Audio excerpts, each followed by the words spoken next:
సంవత్సరాల తరబడి government job కోసం వేచి చూస్తున్నారా? కేవలం 8 నెలల్లో మీ కల నెరవేర్చుకోండి. వెంటనే కింది నంబర్స్‌కి కాల్ చేయండి. నమస్తే రమ్మగారు. నమస్తే చెయ్య. మంచి చందమామ కథ ఒకటి చెప్పండి రమ్మగారు. ఎప్పుడో చదివా. అది చెప్దాం అనుకుంటున్నా. చాలా పేర్లు ఉండేసరికి ఇక ఎందుకొచ్చిన కన్ఫ్యూషన్లే అని కొంచెం ఊరుకున్నానమాట. ఓకే. సరే వాళ్ళు కాస్త పెద్ద కథ చెప్పాలంటే ఇక అది చెప్పాలి. పూర్వమట ప్రభావతి నగరానికి విశ్వావసుడని ఒక రాజుగారు ఉండేవారు. ఆ సంవత్సరపు పేరు విశ్వావసు నామ సంవత్సరం. ఈ విశ్వావసుకి 4 కుమారులు ఉన్నారట. 4 చక్కటి వాళ్ళు, దగ్గర వయసు వాళ్ళే. ఆయనకి 4 అబ్బాయిల మీద పరమ ప్రీతి ఉంది. వీడు తెలివి, వాడు తెలివి తక్కువ, వీడు పరాక్రముడు, వీడు కాదు, అలాంటివి లేవు. పేర్లు కూడా చక్కగా జితేంద్రియుడు, పరాక్రముడు, ధవళకీర్తి, అలాంటి చక్కటి పేర్లు. అయితే ఈయనకి 4 అబ్బాయిలకి రాజ్యం ఇవ్వాలని ఉంది. అటా ఇస్తాం. బాగా ఆలోచించి ఆయన ఒక ప్లాన్ వేశాడు. పూర్వం ఈ ప్రభావతి నగరంలో సూర్యకమలం అని ఒక అత్యద్భుతమైన ఒక తామర పువ్వు ఉండేది. బంగారు పుష్పం అది. ఆ పుష్పం ఎక్కడో ఒక గంధర్వుడి వల్ల, యక్షుడి వల్ల, ఈ వీళ్ళ వంశంలో ఎవరికో లభించింది. అది వచ్చినప్పుడు దేశం చాలా సుభిక్షంగా అయిందట. ఎంత సుభిక్షంగా అయిందో అదంతా సూర్యకమలం ప్రతిభేనని చెప్పుకునేవాళ్ళు. ఈయనకి ముందు కొన్ని తరాల ముందు ఉండేది. అది ఎలా అయిందో చౌర్యానికి గురైంది. ఎవరో ఎత్తుకుపోయారు దాన్ని. ఆ సూర్యకమలం ఉంటే మన దేశం ఇంకా బాగుంటుందన్న ఫీలింగ్లో వీళ్ళంతా ఉండేవాళ్ళు. ఇప్పుడు ఈయనేం చేశాడు, ఈ ఎవరో ఎత్తుకుపోయిన సూర్యకమలాన్ని సంపాదించిన కుమారుడికి రాజ్యం ఇస్తానని పెట్టాడు. సూర్యకమలం వస్తే రాజ్యానికి కూడా మంచిదే, అత్యంత అవసరమైంది. అది ఎవరు తెస్తే వాడే రాజు. అబ్బాయిలు కూడా దానికి ఒప్పుకుంటే సరే, తలా ఒకవైపుకి వెళ్ళారు. ముందు పెద్దవాడి సంగతి చెప్తాం. జితేంద్రియుడు ఇతను ఏం చేశాడట, వెతుక్కుంటూ వెళ్ళాడు. తూర్పు వైపుకి వెళ్ళాడు. అయితే అతనికి ఏం తెలిసింది, ఈ తూర్పు నుంచి ముందుకి కొంచెం సముద్రం దాటి ప్రయాణిస్తే ఉన్న దీవుల్లో ఒకప్పుడు సూర్యకమలం ఉండేదని ఒక వార్త. మామూలుగా ఊళ్ళల్లో మాట్లాడుకుంటుంటే ఆ దేశం సుభిక్షంగా ఉంది, ఈ దేశం సుభిక్షంగా ఉంది, ఏదైనా ప్రత్యేక శక్తులు ఉన్నాయా మాట్లాడుకుంటారు ఊళ్ళల్లో. మనం రాజకీయాలు మాట్లాడటల్లా ఇప్పుడు. అప్పుడు ఇలాంటి ప్రత్యేకమైన విషయాలు ప్రశంసకు వచ్చేవి, ప్రస్తావనలు వచ్చేవి. సరే, ఈ ప్రశంసా ప్రస్తావన అతను వినగా అవేవో దీవులు ఉన్నాయి, జంట దీవులు పక్కన. ఆ దీవుల్లో ఒక దాంట్లో ఈ సూర్యకమలం ఉందని ఒక వార్త. ఇతను అదేమిటో చూద్దామని ఆ దీవులకి వెళ్ళాడు. ఇతను దిగాడు పడవ. ఊళ్ళోకి వెళ్ళేసరికి అతనికి ఏమి ఎదురైంది, ఒక పెద్ద ఏనుగు. అది ఒక దండ పుచ్చుకొని నడుస్తుంది. దాని వెనకాల పెద్ద సమూహం ఉంది. వెనకాల రథము, ఛత్రచామరాదులు పట్టుకుని మంత్రులు, సామంతులు అంతా నడిచొస్తున్నారు. ఏమిటా అని చూస్తూ ఉంటే ఆ ఏనుగటాట ముందుకొచ్చి ఈ అబ్బాయి మెళ్ళ వేసిందంట, రాజుగారి పెద్ద అబ్బాయి మెళ్ళు. ఆశ్చర్యపోయాడు. వెనకాల ఉన్న వాళ్ళంతా మహారాజుకి జై జిందాబాద్ అన్నారు. తనకు అర్థం కాల. 5-10 నిమిషాల జనాల కోలాహలం తగ్గాక తను 2 దీవులకి రాజైనట్టు అతనికి అర్థమైంది. ఎట్లా, ఏమిటి ఇక్కడ ఏం జరిగింది అంటే, అప్పుడు అతను మెల్లిగా ఒక రోజులో పట్టాభిషేకం ఏర్పాట్లు జరుగుతుండగా తెలుసుకున్నాడు. ఈ 2 దీవుల్లో ఇతను మొదట వెళ్ళిన దీవిలోనే సూర్యకమలం ఉండేది. ఓకే. 2వ దీవి వాళ్ళు దీనికోసం ప్రయత్నం చేశారు ఎత్తుకుపోవడానికి. అది ఎవరి దగ్గర ఉంటే వాళ్ళు బాగుంటారు. ఈ మధ్యలో ఏమైంది, గూఢచారులు కొంతమంది వచ్చారు. తర్వాత మాకు ఇవ్వండి, కొన్నాళ్ళు మేము ఉంచుకుంటాం, కొన్నాళ్ళు మీరు ఉంచుకుంటారు, కానీ ఇలాంటి వార్తలు పుచ్చుకుని కూడా కొంతమంది వస్తాయి. వాళ్ళు వీళ్ళకి విషం పెట్టేసుకున్నారు. విషప్రయోగం జరిగింది. తర్వాత ఈ రాజులు ఈ వచ్చిన గూఢచారులు 2 రాజులకి విషప్రయోగం చేశారు. అరాచకమైపోయింది. ఎంతమంది చచ్చిపోయారో ఆ విషప్రయోగంలో. రాజులు పోయారు, ఆ 2 రాజ్యాల రాజులు. తర్వాత ఈ మధ్యలో ఉన్నారుగా 2 రాజులకి మధ్యలో ఉన్న గూఢచారులు, తర్వాత వార్తాహరులు, మొత్తం గుంపంతా చచ్చిపోయారు విషప్రయోగం వల్లే. దాంతో 2 దీవుల వాళ్ళు మాట్లాడుకుని, మనం ఇట్లా అరాచకమైపోయాం, ఈ సందట్లో, ఈ గొడవలో, ఈ మరణాలు, ఎవరికి ఏం చేశారు, ఈ న్యాయ విచారణలు, ఈ సందట్లో సూర్యకమలం పోయింది. ఇక్కడి నుంచి అది అపహరించబడింది. దాంతో రాజు లేడు. చాలా కాలంగా రాజు లేకుండానే ఉన్నారు వాళ్ళు. ఉండి ఇట్లా కాదు, రాజును సెలెక్ట్ చేసుకునేందుకు ఒక మార్గం చూద్దామనుకుని ఏం చేశారు, 2 రాజ్యాల వాళ్ళు కలిసి పెద్ద మనుషుల ఒప్పందం కూర్చుని, సరే ఒక ఏనుగు వదిలి పెడదాం, ఎవరికి ఏనుగు పట్టం కడుతుందో చూద్దాం, దండేస్తే వాళ్ళకి పట్టం కడదామని డిసైడ్ అయ్యారు. అది ఈ జితేంద్రుడికి పట్టం కట్టింది ఆ ఏనుగు. సరే ఇతను రాజు అయ్యాడు. ఇతనికి అయ్యో సూర్యకమలం మిస్ అయిందే అని తెలిసింది. కానీ అతనికి అనిపించింది ఆ సూర్యకమలం కోసం ఇంతగా 2 రాజ్యాలు అరాచకమైపోయే పరిస్థితి వచ్చింది. ఆ దిక్కుమాల కమలం లేకపోతే ఏం పోయింది? పైగా 2 దీవులకు రాజయ్యాడు. తండ్రి రాజ్యం 1, అందులో 4 తమ్ముళ్ళు పోటీ, మొత్తం 4 అన్నదమ్ముల పోటీ. ఇక్కడ ఏముంది? అది హాయిగా ఉంది. అందుకని ఏం చేశాడు, తండ్రికి ఉత్తరం రాశాడు, మీ రాజ్యం నాకొద్దు, ఎప్పుడైనా కుదిరినప్పుడు వచ్చి కనపడతాను, మీరు కూడా ఇక్కడికి రావచ్చు, తమ్ముళ్ళు కూడా నా దగ్గరికి రావచ్చు, నేను ఇక్కడికి రాజు కాబోతున్నాను, అయిపోయాను, ఈ రాజ్యంతో మీకు స్నేహ సంబంధాలు నేను నెరవేరుస్తాను, సూర్యకమలం కోసం నేను ఇంకా వెతకను అని ఉత్తరం రాసి పంపించేశాడు. ఒక అబ్బాయి విరమించుకున్నాడు. సరే రెండో వాడు తన దారిని తను బయలుదేరాడు. ఈ శత్రుంజయుడు అలాంటి పేరున్నవాడు బయలుదేరితే ఏమైంది, అతనికి ఈ కొన్ని రాజ్యాల్లో ఇక్కడుంది అక్కడుంది వార్తలే, అక్కడి నుంచి కూడా అపహరించబడింది, ఇవన్నీ తెలుస్తున్నాయి. సరే వెళ్తే ఏమైంది, ఇప్పుడు కోవిదార రాజ్యానికి వెళ్ళాడు అతను. ఈ కోవిదార రాజ్యంలో ఏమిటి, అప్పుడు మంచి సందడిగా ఉంది. రాజకుమార్తెకి ఇది స్వయంవరం చాటించారు. ఎక్కడెక్కడి రాజులో వచ్చారు. ఇతనేమనుకున్నాడు, ఇంతమంది రాజులు గుమిగూడిన చోట సరదాగా వెళ్తే ఆ డైనింగ్ హాల్లోనూ ఎక్కడో ఒక చోట మాట్లాడి ఎక్కడ సూర్యకమలం ఉంది ఆనుపాను తెలుస్తాయి కదా. అందుకని ఇతనేం చేశాడు, ఎలాగో మంచి పంచకళ్యాణి వేసుకెళ్ళాడు. ఫలానా రాజ్యం రాజస్వామస రాజకుమారుడు రాజుగారి అబ్బాయిని, ప్రభావతి నగర రాజకుమారుడిని, నా పేరు ఇది అని వివరాలు రాసి రిజిస్టర్ చేసుకున్నాడు. అందరితో పాటు ఇతను కూడా సభలో పోయి కూర్చున్నాడు. కూర్చునేసరికల్లా అతను ఎదురుగుండా నడిచొస్తున్న రాజకుమార్తె ఇతని మెడలోనే దండేసింది. కోవిదార రాజుగారికి అసలు మగపిల్లలు లేరు, ఉన్నది ఒకతే కూతురు. ఆ అమ్మాయిని ఎవరు పెళ్లి చేసుకుంటే వాడే కోవిదారకి రాజు. పెళ్ళైపోయింది, రాజు అయిపోయాడు. ఇతను కూడా అప్పుడు ఈ వచ్చిన జనాలందరి దగ్గర వార్తలు ఎలా విన్నాడంటే, ఒక్కొక్క రాజ్యంలో హత్యలు, ఇంకొక రాజ్యంలో దొంగతనాలు, ఒక చోట డేకాయిటీలు, సూర్యకమలం కోసమే ఈ గోలంతా. కానీ ఇతనికి కోవిదార ప్రభావతి కంటే పెద్ద రాజ్యం, ప్రభావతి రాజ్యం కంటే పెద్దది. ఎందుకు, అక్కడ 4 పోటీ అయ్యాం, ఇక్కడ ఎవరు లేరు, ఈ రాజుకు నేనే అల్లుణ్ణి, నేనే రాజు. అందుకని తండ్రికి ఉత్తరం రాశాడు, నేను ఇక్కడ ఇంకా నేను వెతకను, పైగా ఈ సూర్యకమలం మీద ఎటువంటి మంచి వార్తలు లేవు, నేను విరమించుకుంటున్నా అనేసరికి సరే ఇక ఊరుకున్నారు. ఇక మూడో అబ్బాయి ఇతను అలా బయలుదేరాడు దక్షిణం వైపుకి. వెళ్తే అతనికి ఎట్లా తెలిసింది, ఈ రాజ్యంలో ఉన్నది అని ఒక వార్త ఉంది. అదేదో ఒక కొండలాగా ఉంది. ఆ రాజ్యానికి వెళ్ళే దారిలో ఒక కొండ ఉండి దాని నుంచి కుడిమలుపుకి తిరిగితే రాజ్యంలోకి వెళ్తాం.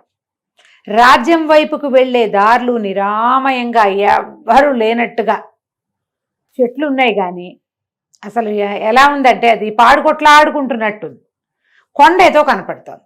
తీరా దగ్గరికి వెళ్తే తెలిసింది అతనికి అది పూర్తి కొండ, అదొక సువర్ణ భూమి. ఆ రాజ్యం పేరు రియల్లీ బంగారు కొండే ఉంది.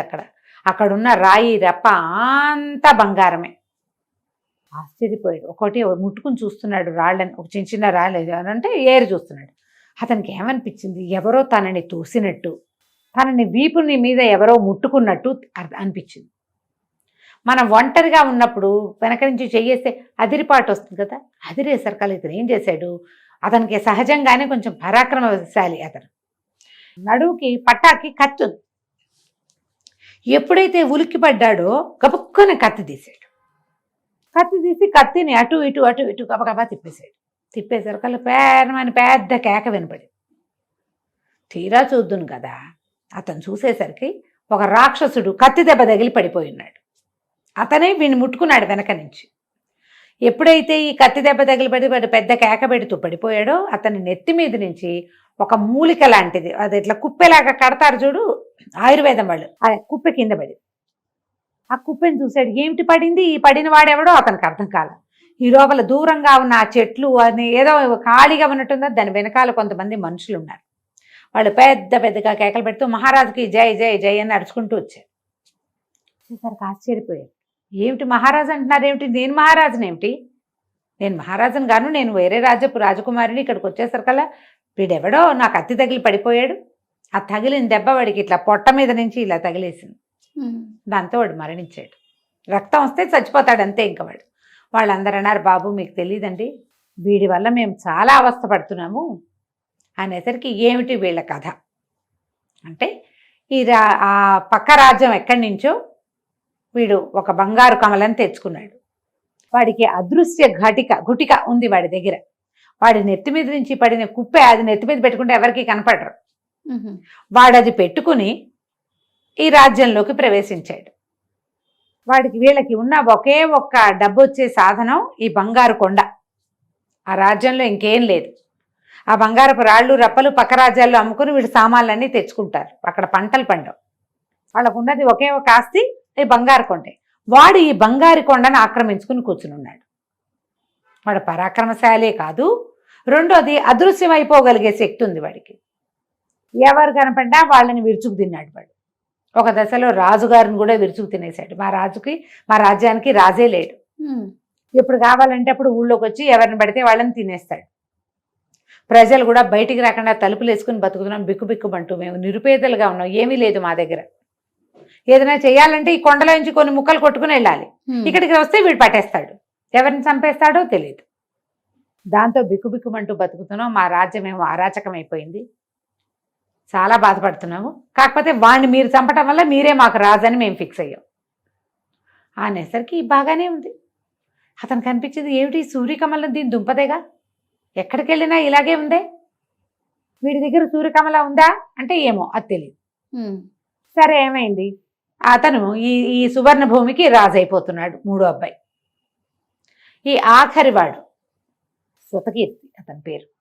ఇతను అన్ని పక్కలకి తిరిగాడు. ఇక్కడ రాజ్యానికి దిగిన మూడో రాజకుమారుడు కూడా తండ్రికి ఉత్తరం రాశాడు, సువర్ణ భూమికి రాజు అవుతున్నాను నేను, నాకు ఇంకా దీని మీద ఈ కమలం మీద, స్వర్ణకమలం మీద ఆసక్తి లేదు, సూర్యకమలం మీద నేను దానికోసం ప్రయత్నం చెయ్యను, చిన్నవాడితో చేయించుకోండి అనేసరికి ఇక చేసేదేముంది. సరే రాజుగారు సరే అనుకున్నారు. ఆయనకు వెళ్ళింది ఉత్తరం. నాలుగో అబ్బాయి బయలుదేరి వెళ్ళిపోయాడు కదా. అతను అన్ని ఊళ్ళల్లో కనుక్కుంటూ ప్రతి ఊళ్ళోనూ ఈ సూర్యకమలం వల్ల జరిగిన అరాచకము, జరిగిన ఇబ్బంది అవి వింటూ వచ్చాడు. ఒక రాక్షసుడు ఎవడో ఎత్తుకుపోయాడని సువర్ణ భూమికి కూడా వచ్చాడు.